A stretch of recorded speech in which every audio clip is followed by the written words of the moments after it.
Alright, so I've had this car for over a year now. There's a lot of different updates and features that are very cool that have been added since I got the car. Today I'm going to talk about the features that I think are very cool but essentially useless. Let me explain. So you guys know that I love Tesla updates and features, but some of them are just not that necessary. So I'm going to talk about the features that I think that Tesla has and updates that Tesla has done that I think are just not very useful but are very cool, and just some things that most cars can't do. So let's talk about it. So one of the things that you can do in the Tesla that I think is a little bit useless is the fact that you can do video call. With the over-the-air Tesla software update, Tesla added the Zoom app for video calls, so you can literally have a Zoom meeting inside your car. Obviously, you do have to be parked in order to start the app. The fact that you can do video calls in the Tesla is kind of weird, and they use the actual main camera, the main in-cabin camera,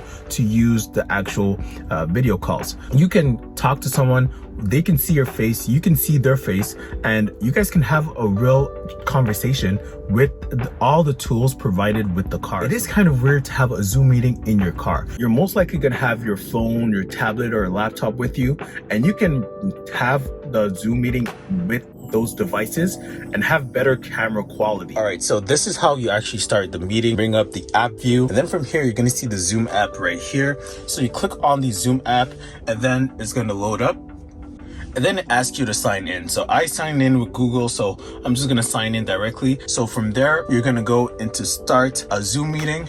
All right, so once you start the Zoom meeting, your profile picture is gonna appear here because your camera is gonna be automatically disabled. So then from here, you're gonna click on start video. So then we start video. If you look here, you can see my face, and I'm looking at the main camera over here. So this camera here is what's being used for the Zoom meeting, and I just have to look here, and you can have a full-on conversation with the camera quality in the car. And obviously it's not the best camera quality. There's obviously better ways to have a Zoom meeting, and that's with the iPad or laptop, or even your phone. The phone that you can fit in your pocket is gonna have a better camera for your Zoom meeting than any other camera that's in the car. Yeah, so don't get me wrong, the Zoom app being in a car using the interior car cameras for a Zoom meeting is actually pretty cool, and most cars cannot do that, but it is kind of useless. I don't see a situation where I'd want to use the car camera for a Zoom meeting. I would rather use my phone, my tablet, or my laptop, like I keep saying. It's still cool, and I think that it just kind of flexes the actual capabilities of the Tesla. So yeah, that's one of the features that Tesla has that is very cool, but pretty useless.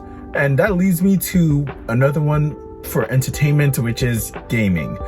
Let's get into it. So with the Tesla, you can play video games in your car. The main reason why games are in the Tesla Model 3 is because you can actually play games while you're charging. So that was really the main focus, is that when you're going on a supercharge, you just wait there, you'll play games, and then time will pass by.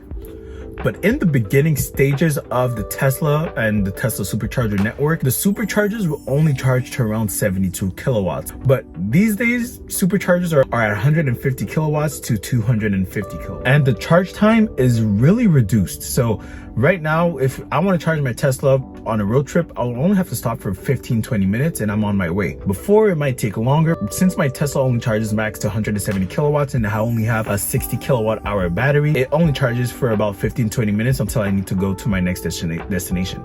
But with the Tesla supercharger network for the V3s, even V4s coming in soon with 350 kilowatts, we're not going to be at superchargers for that long. So having games inside the Tesla becomes more and more useless. So if we go into the game app or game section of the Tesla, you can see that there's a bunch of different games that you can play, a bunch of variety of games that are available. And yes, it's actually pretty cool that a car can play real console-like games like Vampire Survivors, Cuphead. Beach Buggy Racing is more of a iPad type of game that I have on my iPad, but it's still cool. You have Stardew Valley, Fallout Shelter. So you have some mix of mobile and also some mix of lower end console games in the car. Obviously, with the Tesla Model S and X, you can play Steam games in the car, and those you can play actual AAA games. But again, since you're at a supercharger for about 15 to 20 minutes, you don't really have time to play a full-fledged game. Yes, you might want to play a small game of 2048, but even playing a game of beach buggy racing might be a little bit too much. Tesla even came out with an update that allows you to play games with a gaming controller wirelessly. So if I go into a game of beach buggy racing and I start it up, I can play the game without even having to plug in the controller anywhere else in the car. So this just makes the Tesla more focused on the gaming aspect. So if I was to just go on one player mode and play it on beach buggy racing, I can literally use the controller to just control the whole game. So it's basically like a gaming console or an iPad where you can use the controller to control the game in the car. And a lot of games in a Tesla allows you to use a controller to play them. Another useless feature in the Tesla is in the toy box, and most people might think that the whole toy box feature is useless, but not all of it is actually useless. Let me show you guys which one I'm talking about specifically. The colorizer app in the toy box is actually kind of harmless. So yes, it's kind of useless, but it's pretty harmless, and a lot of cars have these. So you can change the color of your actual car. So if you want to change it to like pink, your car can be pink. You can change it to blue, metallic blue, whatever color you want, just to have a nice visualization of your actual car. But if you go on Tracks, for example, Tracks is another app that's very useless. I don't see that many people using it. Yes, you can make your own songs, you can have your own jam, but how many times are you actually going to do that? Like, you're not going to do that many times, and after a while it just becomes kind of a gimmick. So you're not going to use that app too much. Yes, the cool part of it is that you can save the actual songs that you make. So if you make a cool song, you can save it. The only thing is you can't really export it. So yeah, you can save it in the car, but that's pretty much it. So having your map become Mars is one of the most useless feature I've ever seen. Yes, it's cool. You have the Mars rover right here and your whole map is Mars, but you can't see exactly where you're going. So let's say you can't even choose where you want to go. You can just select some random spots and that's pretty much it, and it shows you the coordinates, but you can't necessarily say where you want to go. So yeah, having the Mars map on your car is very much useless. The fart sounds, again, fart sounds is very much useless. You really don't really need to do it. Yes, you can do it with the turn signals. So if you turn your turn signals, your car farts. And every time you turn your turn signals, your car is going to fart. Every single time.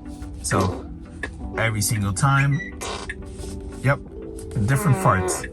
And obviously it's cool, funny at first, but realistically you're never gonna even want to use it. And yes, it's cool that your car can do it, because how many cars can actually do these things? It's a cool feature to have, but honestly it's not something that you really wish Tesla would have added. It probably you hoped to add maybe different volumes for the horns, for example. That might be a cool. So more useless features in the actual Tesla. You have the Santa mode. Well, I think it's useless, but it's still harmless. So obviously it does have Christmas theme, whatever you put it on. So if you put it on, it will just play loud music actually.